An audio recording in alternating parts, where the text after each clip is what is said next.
द्वापर के अंत काल में अर्थात द्वापर युग समाप्त होने वाला था, कलयुग आने वाला था, तभी क्षत्रियों के घर में राक्षस पैदा हो गए। सतयुग में प्रत्यक्ष रूप से राक्षस होते थे। त्रेता में रावण, कुंभकर्ण के रूप में ब्राह्मणों के घरों में, द्वापर में क्षत्रियों के घरों में दुर्योधन, शिशुपाल, कंस के रूप में कलयुग में, और घर घर में राक्षस पैदा हो गए हैं। भगवान के विचार किया इन राक्षसों का वध करने के लिए अवतार लेना पड़ेगा। सुखदेव जी कहते हैं परीक्षित, जब पृथ्वी पर चारों और अत्याचार, पापाचार, दुराचार, भ्रष्टाचार भ्रष्टाचार का साम्राज्य हो गया, तब गाय बन करके यह पृथ्वी ब्रह्मा की शरण में गई और कहने लगी मैं कहाँ रहूं इस दुनिया में। ब्रह्मा जी ने कहा रे पृथ्वी बताओ तो क्या हुआ। पृथ्वी कहती है अर्थी से उतर के पिता के कफन शमशान में बेचे जाते हैं, इंसानों की औकातें ही क्या, यहाँ भगवान भी बेचे जाते हैं। माता पृथ्वी ने अपनी पूरा कष्ट की कहानी ब्रह्मा जी को सुनाई। ब्रह्मा जी स्वर्ग के सभी प्रमुख देवताओं को लेकर पृथ्वी माता के साथ भगवान नारायण के पास गए। क्षीर सागर के तट पर पहुंचकर ब्रह्मा जी आदि देवताओं ने पुरुष सूक्त से भगवान की स्तुति की। तब भगवान नारायण ने आकाशवाणी के द्वारा अपने आगे की लीला के बारे ब्रह्मा जी को बताया। ब्रह्मा जी ने पृथ्वी माता के सहित सभी देवताओं से कहा भगवान नारायण मेरी बात हो गई, वासुदेव जी के घर में भगवान बहुत जल्दी प्रकट होंगे, आप लोग चलो मथुरा मंडल में भगवान के स्वागत हेतु अकेले मत जाना। भगवान अपनी प्राणियों, अपनी प्राण प्रिया राधा जी के साथ पधारेंगे, इसलिए तुम लोग भी अपनी पत्नियों के साथ में लेकर जाना।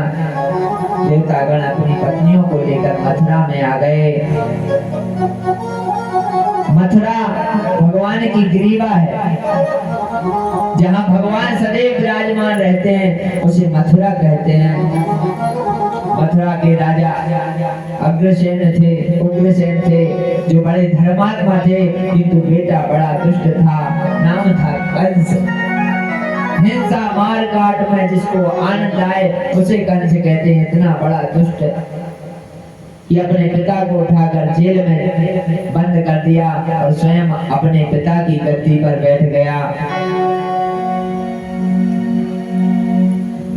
परीक्षित जी का पुत्र बोला महाराज मैंने तो कंस को अपना गुरु बनाया,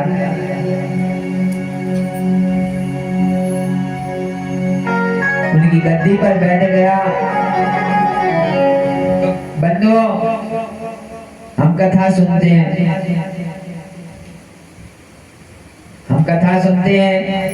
एक दिन मैं अपनी कथा श्रोताओं को निवेदन कर रहा था कि कथा को जब आप श्रवण करें तो कथा के पात्रों में जो भी आपको अच्छा लगे उसे अपना गुरु बनाओ।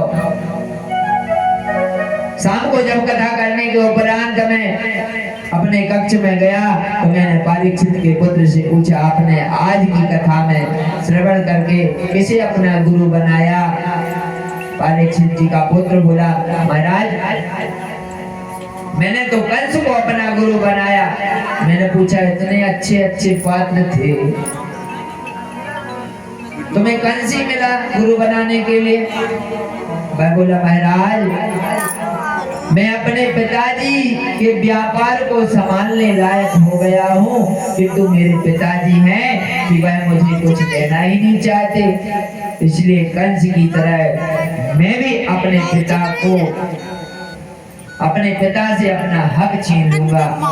तो बंधुओं कहने का भाव यही है कि कथाओं को श्रवण करके कथाओं के पात्रों से किसी एक का चयन करके उसे अपना गुरु बनाएं, किंतु इसका अभिप्राय यह नहीं कि कंस को आप अपना गुरु बना लें।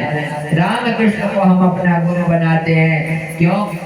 क्योंकि उनका चरित्र पूजनीय है। बहुत से अन्य धर्म के लोग हमसे कहते हैं महाराज आपके हिंदू धर्म में तो लोग चित्र की पूजा किया करते हैं। हमने कहा भैया हमारे यहाँ लोग चित्र की पूजा नहीं, उस चित्र के पीछे जो चरित्र छुपा है उसकी पूजा किया करते हैं।